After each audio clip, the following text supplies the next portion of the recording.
Everybody, Eric Hendrickson giving the Mortgage Minute for the week of November 4th. Well, last week was all about jobs. We were hoping to see more muted job numbers to kind of foster a little bit of a mortgage rally.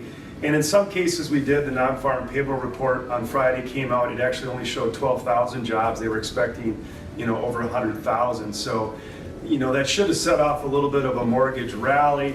Inside the numbers, it was a little more complicated. The unemployment rate was still very low, and then earlier in the week the ADP private payroll numbers were very high. Average hourly earnings were still really strong, so didn't really paint a picture of a really rapidly decreasing job market. So really didn't see a lot of movement in bond yields and mortgage rates, but really the elephant in the room, and the reason I think we're not really seeing much movement for mortgages or treasury bonds is just the election. I think the markets hate uncertainty, and I think with the election, really everybody's just kind of in wait and see mode.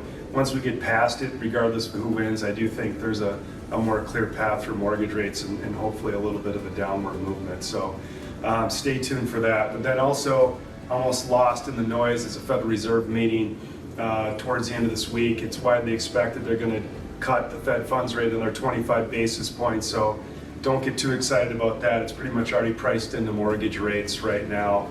What could cause a little bit of turmoil would be their commentary about maybe being more conservative about future rate cuts.